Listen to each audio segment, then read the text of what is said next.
So it's my pleasure to introduce our second feature poet today, poet Jennifer Keith, who many of you are probably familiar with, being a regular of the Hot L. Her poems have appeared in the Nebraska Review, the Sewanee Theological Review, the Free State Review, Unsplendid, Smartish Pace, also the Best American Poetry, and many other publications.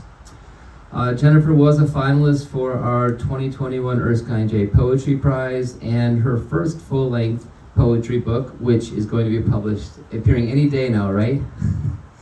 Any day now, was selected by David Yezzi for the 2023 Able Muse Book Award. It's been a pleasure to have Jennifer reading as a regular in the open mic portion of the Hot L. She's made fantastic contributions, like all of you today, to the experience, and I'm thrilled that her new book is out and that she's going to read for us today. Please welcome Jennifer Keith.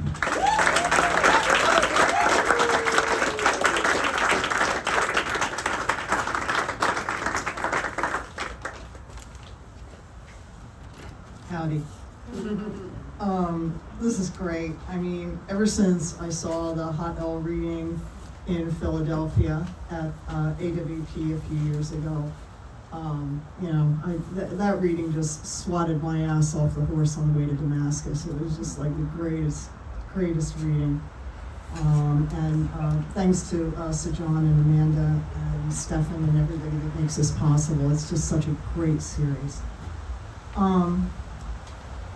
Here's a poem called Beau Talks. Beautauks. It makes no sense, says Jan. I mean, if you're an actress, for God's sake, then why would you not want your face to function anymore? She means that star, like others in the queue, to have their instruments immobilized by toxins. Tainted cans of vichyssoise are so last century. Now they're paralyzed as if emotions suddenly are flaws. A chemical zen takes hold from outside in instead of the reverse. The tabloids rag on other drugs, the mother of all sin, 5 extra pounds. At 35, this hag just needs to have some mystery restored, an artificial state of calm belying a life of chaos. To be merely bored, she'd step on Taylor Swift as she lay dying. We know about her. Heartbreaks and divorces, whether or not she's fashion's do or don't. Her dinner party fare, 11 courses. And the question, will she cheat? We hope she won't. But when it comes to what she's really feeling, when cameras get too close and she's not ready, that's what the poison keeps her from revealing. Now talent can appear aloof and steady, with windows to the soul locked tight, a stiff, unreadable upper lip that will not quiver, not even in high def, not even if she's chained to rocks, birds lunching on her liver. Good-looking corpses, wide-eyed with surprise, lurch from darkened theaters into day. They said it couldn't last. Their words were lies. It's like their mother said, it froze that way. Thank you. The book that we've been waiting for with bated breath, I mean, Christ, I feel like I'm about 8 centimeters dilated and standing up in the stirrups and screaming. The book is called Terminarch, and it's about like the last living animal of a species going extinct. So like the last white rhino alive would be the Terminarch of that species. And it's about me because with no siblings and no kids, I'm kind of the bottom of the funnel for all my parental and family lore and stuff. So the middle of the book is an example of the Terminarch, Martha, the last passenger pigeon. So this is a poem called Martha in Cincinnati, and it starts with a epigraph by Aldo Leopold, who wrote, "On a monument to the pigeon." Thank you so much, Kyle, for the perfect lead-in. From 1947, and the epigraph says, Men still live, who in their youth remember pigeons. Trees still live, who in their youth were shaken by a living wind. But a few decades hence, only the oldest oaks will remember, and at long last, only the hills will know. Martha in Cincinnati. They say it gave townspeople quite a fright each April in Ontario, when the birds migrated by the millions, off to nest, torrential fronts so thick they swallowed light. In 1854, they reached their peak, amassing in the sky like Armageddon, enormous, stupid, handsome-looking things, a foot or more from tip of tail to beak. A fusillade, a trillion drumming wings, hard gale at sea. That's how John James described the roaring, terrifying noise. And no one thought, who would think of such things, that what the Seneca long called big bread would be consigned to horse-drawn history, shoe buttons, family farms, the whooping crane. In 60 years, the last one would be dead. It wasn't personal, greedy, or malicious. When blessed with edible weather, one must do the right thing out of simple gratitude. Their fatal flaw, these birds were quite delicious. The corpse of Ectopictes migratorius, whacked out of air with sticks and stones, divine sautéed or stewed with onion, carrot, bay, in every pot a gift from God most glorious. The catch for cacciatori, tender, sweet. Men blew holes through their curtains with aplomb and gunned down bacon by the basketful, high-protein manna falling at their feet. The dumb things wouldn't hide themselves, unable to reason, organize, or self-preserve.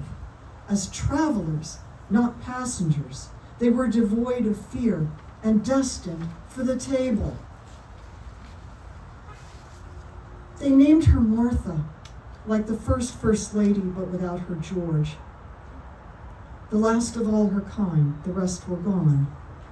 In years to come, they'd call her Endling, Terminarch. They nursed her health in honor of her time that passed unnoticed, but she was a chore, no fun to watch. She breathed, but that was all. The zoo looked for a mate for her, but it was much too late for that. Her days would be spent clinging to the same old filthy perch. She'd stare, some bits of bird brain left to whir in circles, parsing gizzard bits, a haze of memory, boxed in a dusty frame. Mere motion now was rare, beyond an infinitesimal sway, as one more breath pulled in, considered, stalled, let go. She doddered, wouldn't eat or drink, a marathon of stubborn will still on display, while teams of ornithologists, enthralled, placed worried bets on when she'd finally meet good Mr. Audubon, who'd limbed her like that famous kiss with chick on top. Now, new indignities, a hooting crowd demanding action, while all she does is sit, and barely that. It's down to this, the cage, the feed. Persistent dreams of trees obscure the schoolboy's bored dissatisfaction.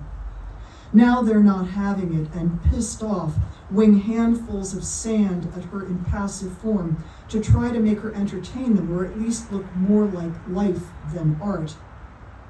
But nothing live could understand her concentration, or the fervent ache to fall as she once flew, relaxed, released, at last, free to depart and cut the cord, become unknown, not living fossil, feathered hourglass, but lost, one snowflake in the storm that marks the final act of the detonation humankind's unleashing now, what comes to pass through us, an asteroid in ape-like form, the ELE, in fact. Or maybe not so grim and not so bleak as all of that. There are some tools, those Michael Crichton recipes, for where the future lies. Let's kid ourselves. The juggernaut of what we are will never suffer fools for long. The final birds fly where they please, in quiet, darkening skies.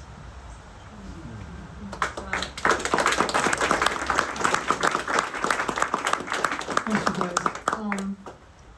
I like to write poems about movies, and this is one about a film called No Country for Old Men. And it's about just kind of like the bifurcation of everything nowadays. Everything is either this or that, you know, A or B, red or blue, dark or light, whatever. So it's called Call It. We don't discuss the meat. Imagining some gradient heaven where a coin could settle on its ledge, a non-binary seraph at its gate. Instead, a flow resigned to just blue veins and scarlet arteries, a to and fro. But that point's settled now. He's here, bad hair and flat affect. There's not a word for what he is, unless this dark machine you used to use has learned to use you, shuddering into some reptile-like consciousness and naming names at last. Would you awaken then, erase yourself and start again with dirt and rain, imagining some smile beyond the stars that's just for you? 5,000 years until that lucky slice of days you'd later name again are born. Your dearth of wonder yawns like leprosy, a wall of night, white ages, now entombed among a fleet of screens and fake Palladian manses, plastic sides not quite belied by bricks on the front. You're too afraid to move. What comes for you will use your voice, your ruined hands. The argument's degraded into this, an aerial shot of alternating no's and yeses, thin corpses and the ovoid holes in which to bury them. This is my ode to the nuptial industrial complex.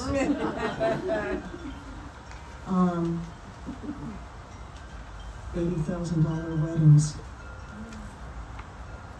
And now we can't buy a house. Song title, verse. The ceremony over, guests arrive at the chandeliered reception venue. Now the DJ's playing disco, staying alive, and then the inevitable idiot sacred cow, announcing what this is and what we'll do. A celebration. Have good times tonight. Like Mendelssohn and Pachelbel, overdue to be retired, but the crowd's delight, the song they know is note for note, the same from bride to bride. A snotty uncle hoots, he plays guitar, but nothing here will shame the music mavens, now in tight cahoots with marketeers who can tease a tasty string of melody from this and clone its beat to lard the newly minted with a ring of memory, a jingle, time to eat. A celebration lasting through the year becomes a kind of hell, the sweet distilled from pop and made to slide into the ear like poison. There's a party going on. It's killed the life performance. Bridesmaids take the floor in drunken high-heel wobble. Someone's phone will make this hot mess live forever.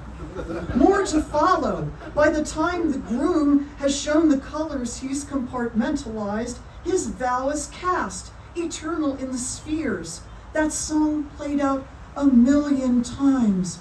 Till then, for now, its clones perpetuate, and time is long. Chorus. So this is how the end begins, with saying no, and feeling life get one song smaller. You'll be fine. No, better off. That 45 goes wheeling through the ether like a satellite without alighting on your tympanum and fighting forever. You and the song divorced, but mutually and amicably, and finally all its joy played out. Cool and his gang don't care, nor does the DJ, nor the marketeers. For look who's waiting in the wings, the newly born and waiting to be born, and stymied by the man who walks the rigid plastic leash and collar on the boardwalk, knock-knock jokes, the squirting boutonniere, the card trick of love, the Mickey Mouse parade for them, that special day so overplayed, beloved. There you are, forever saying thank you. Thanks for coming, and good night.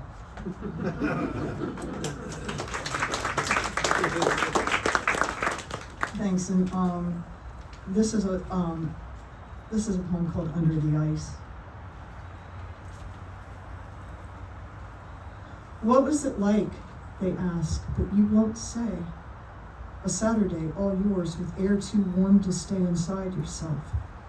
You venture out, head full of music as you make your way to the river, gleaming, whiter than a plate, the smell of sun, of snowmelt, sparkling mud alive with mica, road salt on your tongue, a press of far-off spring that will not wait. The river shrugs its shoulders. Underneath your desert boots, the ice is suddenly tectonic, echoing with distant guns, and the river bares its teeth. You're in. The current grabs you, crazy fans outside the stage door, frenzy, shock, and then a jagged star of light receding fast. You watch through the tornado of your hands. What happens to your heart? It hits a wall of cold, some kind of news it cannot hear, it cannot speak. Your diving blood's exempt from pressure. Nothing answers. Free, you fall into a deep blue room, too cold to swim perhaps, but not to think. Now, who will find me? Fading backward now, your dog's alarm. And who will come for him? The water beats you, cloth against a stone, a wilding train that barrels you into a darkly promised land that is no land at all. The shock of every broken bone, the lyric in a hymn of loss. You feel your music stirring, tuning up deep in the pit, an orchestra of things undone by accident, by water, word, and wheel. They brought you home, along with what remained inside you, like a key dropped in the snow. Your sternum almost cracked, your shoulder did. You should have told, you wanted to, refrained. The river made you promise not to tell. There was that sudden silence in the blue, uncalculated space behind your eye. They asked. You answered. Once I slipped and fell. The stories in the forest still. They kissed you, beat your chest as if it were a door, and made you answer, shoulder all your years. Here is your heart, an open hand, a fist that clenches then relaxes as you give and take away. You breathe, negotiate each conversation, very careful now. It's not a stage, it's how you've learned to live. You're in the world and of it as of now. Whatever troubles you may be as deep, but warm now, like the breath that rounds these words, their number known to fate, who will allow no more, no fewer. Now it's dark. The sleet against your window will not reach you yet. You pray that someday something other will. Your eyes won't close. The dog sleeps at your feet. Thank you so much, you guys, really, for bearing with me. Thank you, Stephanie. Thank you, everybody today.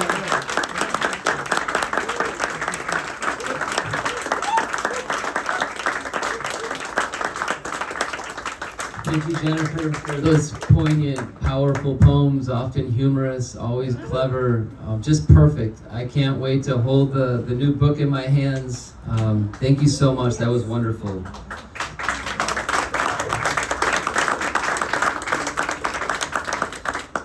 And thanks again to everybody who came out today. Really appreciate it. This is an awesome crowd. Just a quick announcement on upcoming readings, and part of, I'm going to list some of the poets that are reading coming up, and part of what's happened with so many people coming out being interested in this is we get so many inquiries now from poets outside of Baltimore who want to travel to be in this series, and it's really kind of amazing, but it's because of the Ivy and Bird in Hand support and everybody here coming out. Coming up next month, like I mentioned earlier, we have from Vanderbilt, Rick Hillis, and from Mississippi, Samyak Shatuk. Other upcoming poets include Michael B. Tager, Rebecca Arneson, Wayne Miller, John Wall Barger, David Gawanter, Elizabeth Hazen, and Dorian Elizabeth Knapp. So a lot of great poets to look forward to in the coming months. And thanks again for everybody coming out today. If you haven't already, pick up a copy of the books that are available. And if you want a back issue of Smartish Pace, I have some that I'll put up here that'll be free. We've been around 26 years, so some of these issues are pretty old, but feel free to take them. Thanks.